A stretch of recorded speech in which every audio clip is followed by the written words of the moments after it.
Ini saya mohon maaf kalau nggak berkenan ya.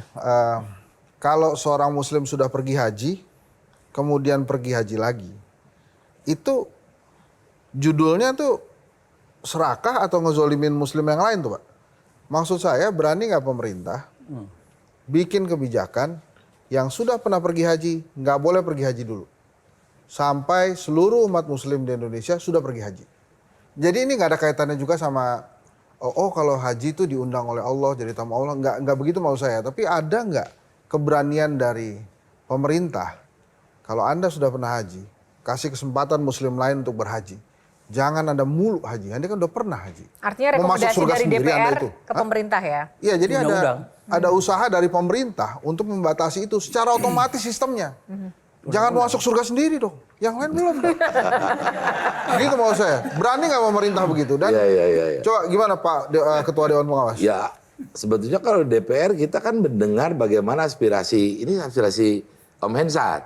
Kita tanya juga nanti, kebanyakan misalkan para KBIH yang mereka biasa merekrut para calon jemaah ini, kalau mereka misalkan kebanyakannya setuju dengan ide Om Hensat, ya kita jadikan satu bahan di rapat-rapat DPR menjadi sebuah kesimpulan. Itu sudah diatur Pak Jojo. Ya. Jadi 10 tahun durasinya. Jadi setiap orang yang sudah berangkat 10 tahun kemudian itu. tidak Betul. boleh mendaftar. Prakteknya tapi tidak demikian. Oh, enggak. Itu kan langsung siswa. terkunci. Di sistemnya Ada terkunci. terkunci. Kalau Furoda, Nah, Nah itu makanya. kan di luar kita. Jamalah di luar. Pemerintah nggak ngurus Furoda. Udah itu ada. betul tadi Kang Ade. Sekarang ini udah terkunci Pak. Kalau misalkan sekarang 10 tahun, Ya. nanti dia bisa daftar lagi 10 tahun ke depan. Gitu. oke. Itu sudah ada karena mengadopsi di Arab Saudi juga sama. Jadi walaupun yang punya tempat di Makkah, warga Makkah pun sama. Iya. Tidak boleh saban hari berangkat haji. Saking kuat, Setiap Pak. tahun berangkat ini tutup. Dia Oh, ada kuota sama Arafahnya ya? 5 sampai 10 tahun juga. Aman ya Bang Hensat ya? Ya. Ya. Nggak, saya menyampaikan keluh kesah yang belum pernah berangkat haji sih. Iya. Bagi Dan saya, harapan justru doanya. yang menarik itu adalah Pak Jujun mungkin perlu diawasi juga karena ada Ya. jamaah tahun ini temuannya kan juga ada yang harusnya dalam antrian siskohat itu tahun 32 berangkat. Iya. Tapi kok bisa berangkat tahun ini? Nah ini Bahkan- kan tadi yang saya sampaikan Pak Dek. Jadi di Undang-Undang 8 2019 ini belum begitu siapa yang menentukan ini dari urut kacang ini apakah disebut. Ternyata di undang-undang kan nggak disebut sekaya demikian. Nah ini harus ada kepastian, makanya nanti di revisi ini siapa yang bisa kuota cadangan naik menjadi pengganti yang meninggal atau perlu mahram yang pendamping. Ini harus diatur nanti. Belum lengkap itu diatur dalam undang-undangnya. Ya. Oke, kalau Ustaz silakan Ustaz. Ya, saya justru ingin menyoroti tadi masalah diplomasi. Ingat loh, Indonesia itu bukan hanya mengirimkan haji. Coba lihat data umroh kita. Oh iya. Jadi sebetulnya kalau kita lihat Betul. berapa devisa yang masuk ke Arab Saudi itu luar biasa dari Indonesia.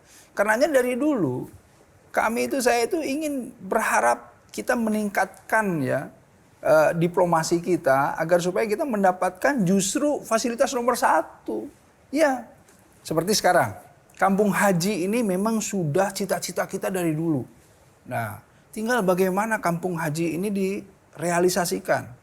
Kemarin saya dengar kampung haji, ada usulan di Taif. Wah, kejauhan.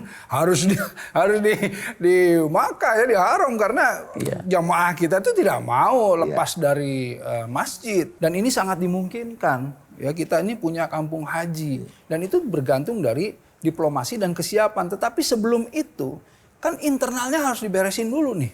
Tuh. Ini nih Kementerian Agama atau BPH bagaimana Ini ini? harus level presiden Pak. BPK, nah. yang lobbynya kalau untuk minta wilayah tadi perkampungan haji. Sebenarnya dari dulu kan udah ditawarin. Ya. Iya. Cuman kan nggak disambut.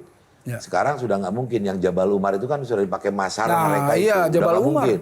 Padahal kalau dulu ditangkap itu yang Seharusnya kampung haji langsung. untuk Jabal Umar Ini Jabal itu Umar paling. gimana sih? Jadi kampung haji itu semua 221.000 itu terkumpul di sana. Iya. Tidak tersebar di Terintegrasi. berbagai wilayah. Karena gagasan kampung haji ini bukan munculnya hari ini. Betul. Dari sudah sangat Jadi 2007 saya pengalaman. Ya. Mohon maaf, 2007 saya sudah diundang ke sana dengan DPR. Komisi 8. Ya.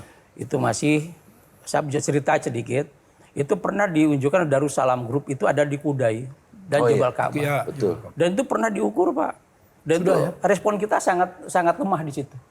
Karena tidak melihat visionernya Pak Prabowo hari ini.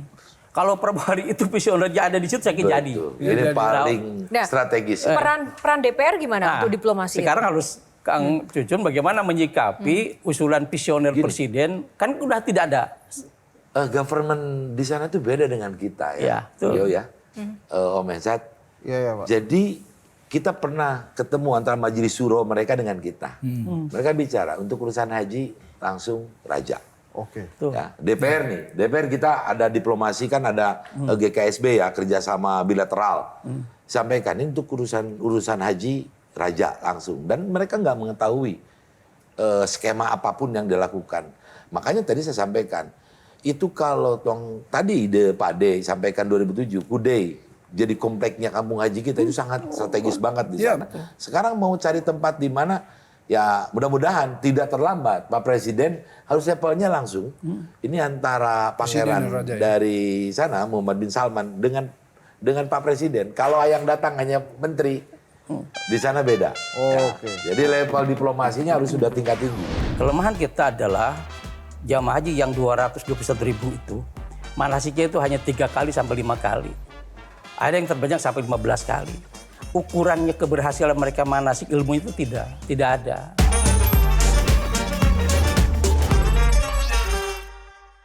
Dipersembahkan oleh